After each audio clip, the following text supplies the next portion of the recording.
Hello friends, आप सभी का मेरे यूट्यूब चैनल में फिर से स्वागत है। तो आज की क्लास में हम डिस्कस करेंगे छत्तीसगढ़ का सामान्य ज्ञान, जो कि आपके मंडे उपनिरीक्षक, परिवहन आरक्षक और एसआई भर्ती जैसी परीक्षाओं के लिए काफ़ी महत्वपूर्ण प्रश्न रहेंगे। तो चलिए देखते हैं आज का पहला क्वेश्चन। आज का पहला क्वेश्चन है, जनगणना 2011 के अनुसार छत्तीसगढ़ राज्य के जिलों को नगरीय जनसंख्या के आरोही क्रम में आपको क्या करना है, व्यवस्थित करना है। ठीक है, नगरीय जनसंख्या के आरोही क्रम में 2011 की जनगणना के अनुसार। ठीक है, तो आपका दुर्ग है, कोरबा है और रायपुर है। ठीक है, नगरीय जनसंख्या के अनुसार आरोही क्रम में आएगा आपका दुर्ग, फिर कोरबा और फिर क्या आएगा जी, रायपुर आएगा। तो 1 2 3 कहाँ पे है, तो 1 2 3 आपके ऑप्शन नंबर ए में है। तो करेक्ट आंसर हो जाएगा आपका ऑप्शन नंबर ए। चलिए जी, नेक्स्ट क्वेश्चन देखते हैं। नेक्स्ट क्वेश्चन है आपका कथन ए। कथन ए क्या बोल रहा है, गोंडवाना के अपरदन से मटासी मिट्टी का निर्माण होता है। इससे जीवाश्म की क्या होती है जी, कमी होती है तथा फसल हेतु अनुपयुक्त होता है। ठीक है, आपका कथन ए है। आपका कारण 2 देखते हैं। छत्तीसगढ़ की आकृति पश्चिमी तथा पूर्वी प्रदेशों के पहाड़ों के कारण कठोर होगा जी, सदृश्य है तथा धान की प्रजातियों की बहुलता तथा उत्पादन के कारण धान का इसे कटोरा कहा जाता है।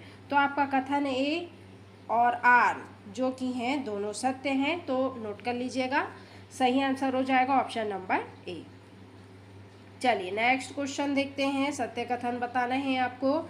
किसी प्रदेश की मिट्टी वहाँ की आर्थिक गतिविधियों को प्रभावित करती है। ऑप्शन नंबर 2 है, प्रदेश की वनस्पतियों के स्वरूप को निर्धारित करने वाले कारकों में मिट्टी महत्वपूर्ण है। आपका तीसरा है, प्रदेशों की मिट्टी अपाह तंत्र को प्रभावित करती है। तो कौन सा है भाई सत्य कथन, तो आपका 1 2 और 3 तीनों ही जो है आपके सत्य कथन है। तो ऑप्शन नंबर डी आपका करेक्ट हो जाएगा। चलिए नेक्स्ट क्वेश्चन देखते हैं। सूची 1 को सूची 2 से मिलाना है। ठीक है, इधर कन्हार नदी, बाघ नदी, नेहरू नदी और शबरी नदी। ठीक है, तो कन्हार नदी कहाँ बहती है जी, ये होगा जी आपका नेऊर नदी होगा ये, नेयूर। ठीक है, नेऊर नदी।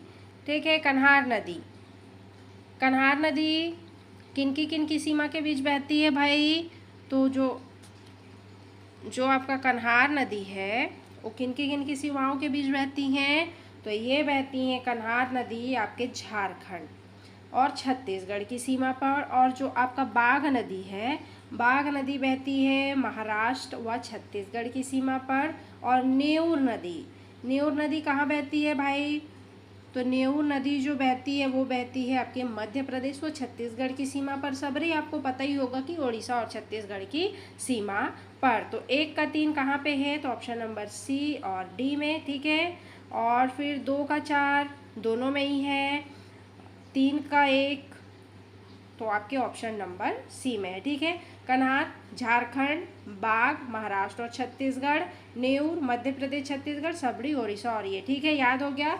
तो आपका जो करेक्ट आंसर हो जाएगा ऑप्शन नंबर सी हो जाएगा, 3 4 1 2। ठीक है, चलिए नेक्स्ट क्वेश्चन देखते हैं। राज्य के उत्तरी क्षेत्र की निम्न बेसिन का पश्चिम से पूर्व की ओर सही क्रम आपको बताना है। ठीक है, उत्तरी क्षेत्र बेसिन का पश्चिम से पूर्व की ओर सही क्रम क्या होगा जी, तो आपका सुहागपुर। ठीक है, पश्चिम से पूर्व की ओर हसदेव रामपुर बेसिन, रिहंद बेसिन और आपके कन्हार बेसिन। ठीक है, पश्चिम से पूर्व की ओर जो क्रम है, सुहाग basin, Hasdeo Rampur basin, Rihand basin और कन्हार बेसिन।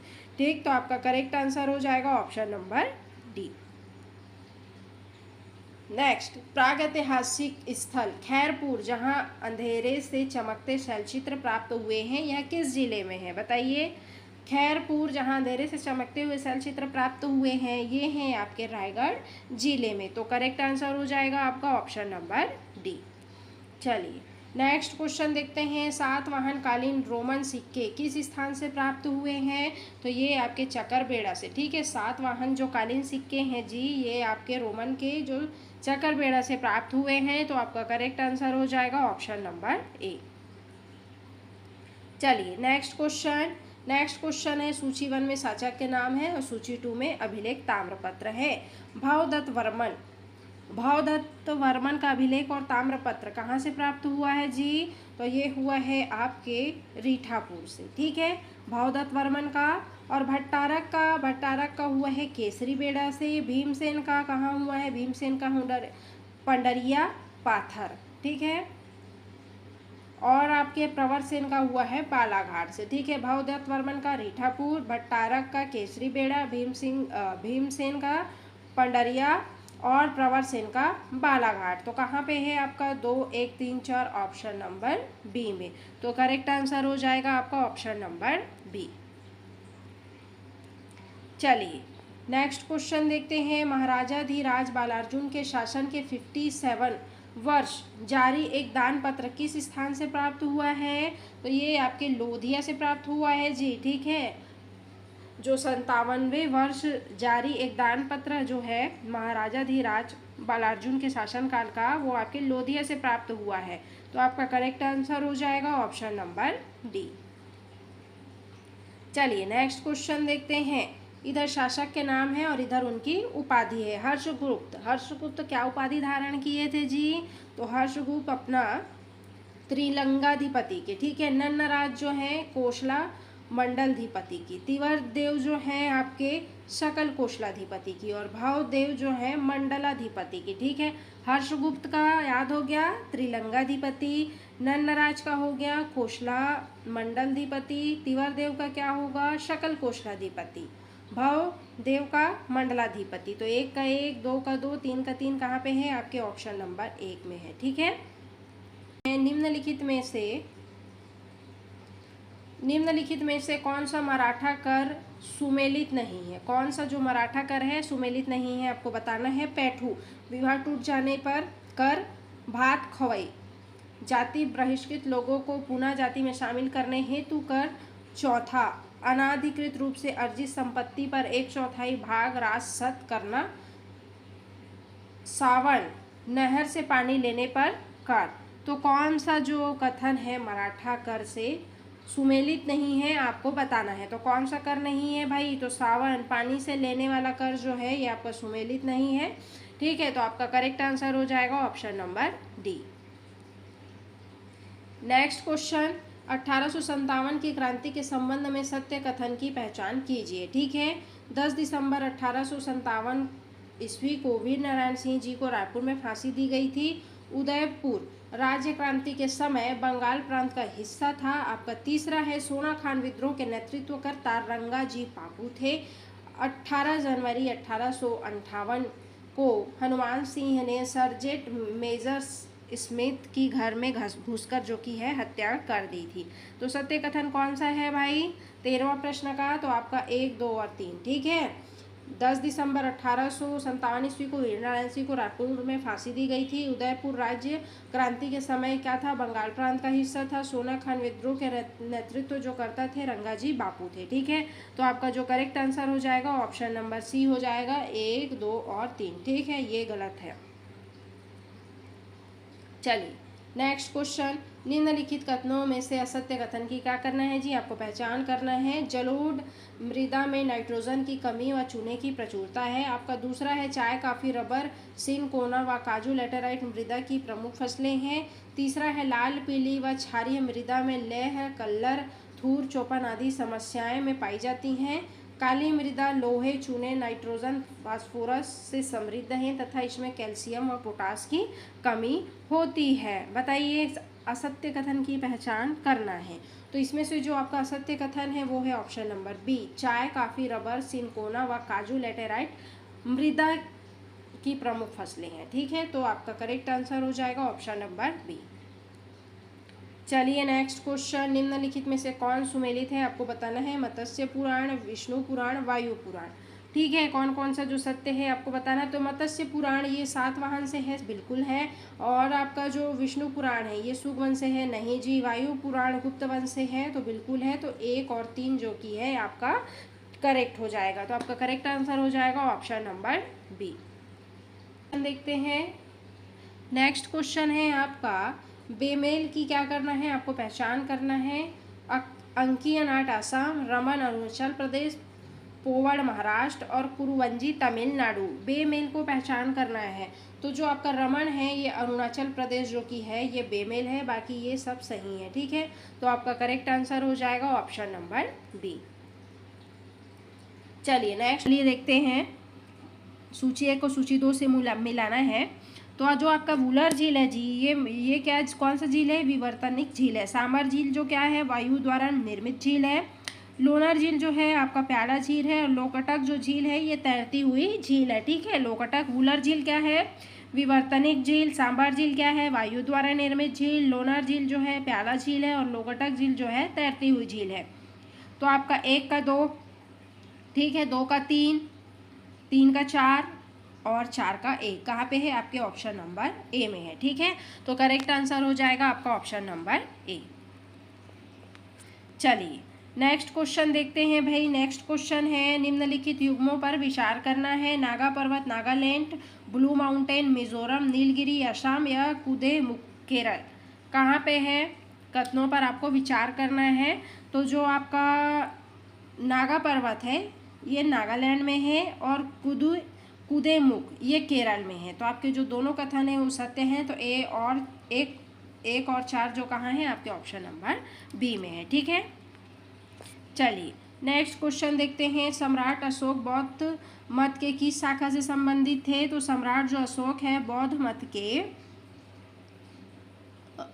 मत के स्थविर शाखा से संबंधित थे। तो आपका करेक्ट आंसर हो जाएगा ऑप्शन नंबर डी।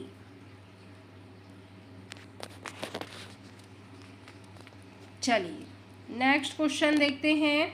निम्नलिखित में से कौन से सिद्धांत जैन मत से संबंधित रखते हैं? आपको बताना है। ठीक है, कौन से जो सिद्धांत है जैन मत से संबंधित हैं? तो जो आपके सिद्धांत हैं त्रिरत्न और स्यादवाद ये जो है जैन मत से संबंधित हैं, जो कि ये पंचव्रत और ये जो कि है आपका गलत है। तो 1 2 कहाँ है? आपके ऑप्शन नंबर बी में है। तो करेक्ट आंसर हो जाएगा आपका ऑप्शन नंबर बी। चलिए नेक्स्ट क्वेश्चन देखते हैं। नेक्स्ट क्वेश्चन है, निम्नलिखित घटनाओं को सही कालक्रम में रखिए। ठीक है, निम्नलिखित घटनाओं को सही कालक्रम में रखना है। तो आपका सूरजगढ़ का युद्ध ये आपके पहले हुआ था। ठीक है, फिर उसके भी हुआ था बिलग्राम, ठीक, दूसरा बिलग्राम होगा जी ये। और उसके बाद हुआ था 5वां मच्छीगढ़ का युद्ध। ठीक है, ये हो जाएगा आपका तीसरा। फिर हो जाएगा आपका सरहिंद का युद्ध, ये हो जाएगा आपका चौथा। फिर पानीपत का युद्ध हो जाएगा तीसरा, पानीपत का युद्ध हो जाएगा 5वां। लास्ट में हो जाएगा हल्दी घाटी का युद्ध। तो लास्ट में आपके हल्दी घाटी का युद्ध कहाँ पे है जी? तो आपके ऑप्शन नंबर ए और बी में है। ठीक है, तो सबसे पहले सूरजगढ़ कहाँ पे है? तो आपके ऑप्शन नंबर ए में है। 1 2 5 4 3 6 आपका करेक्ट आंसर हो जाएगा ऑप्शन नंबर ए। चलिए नेक्स्ट क्वेश्चन, निम्नलिखित में से बेमेल को आपको पहचानना है। ठीक है, बेमेल कौन सा कथन है आपको पहचानना है। तो जो बेमेल है कालिदास, शूद्रक, भवभूति और हर्षवर्धन। तो कालिदास ठीक है, विक्रमाश्रियम, शूद्रक जो है मृच्छकटिकम, भवभूति जो है देवी चंद्रगुप्तम और हर्षवर्धन जो है रत्नावली। तो कौन बेमेल है जी? तो आपका बेमेल है भवभूति देवी चंद्रगुप्तम। ठीक है, तो आपका करेक्ट आंसर हो जाएगा ऑप्शन नंबर सी। चलिए नेक्स्ट क्वेश्चन देखते हैं। इल्तुतमिश को मकबरा निर्माण शैली का जन्मदाता कहा जाता है। कारण है उसके पुत्र नसीरुद्दीन महमूद की याद में मकबरा बनवाया था। तो बताइए कौन सा कथन सत्य है और कौन सा असत्य है जी? तो जो आपका ए कथन व कारण दोनों सही हैं और कारण जो कि है कथन की सही व्याख्या करता है। चलिए नेक्स्ट क्वेश्चन देखते हैं। कनिष्क के दरबार में संरक्षण प्राप्त विद्वान थे। तो कौन कौन थे भाई? तो आपके जो अश्वघोष थे, वासुमित्र थे और नागार्जुन थे। ये जो थे कनिष्क के दरबार में संरक्षण प्राप्त विद्वान थे। तो 1 2 और 3 आपके कहाँ पे है? ऑप्शन नंबर सी में। तो आपका करेक्ट आंसर हो जाएगा ऑप्शन नंबर सी। चलिए नेक्स्ट क्वेश्चन देखते हैं। नेक्स्ट क्वेश्चन है, आंग्ल मैसूर युद्ध के बाद हुए संधियों को सही कालक्रम में बताना है। ठीक है, आंग्ल मैसूर युद्ध के बाद हुए संधियों को कालक्रम में। तो जो आपका है 1 मद्रास की संधि, फिर उसके बाद आएगा मंगलोर। 1-3 कहाँ पे है जी? तो 1-3 आपके ऑप्शन नंबर बी में है, ठीक है। फिर उसके बाद आएगा श्रीरंगपट्टनम की संधि और सहायक संधि, मद्रास की संधि, मंगलौर की संधि, श्रीरंगपट्टनम की संधि और सहायक संधि, ठीक है। 1, 3, 2, 4 आपके कहाँ पे है? ऑप्शन नंबर बी में है, ठीक है।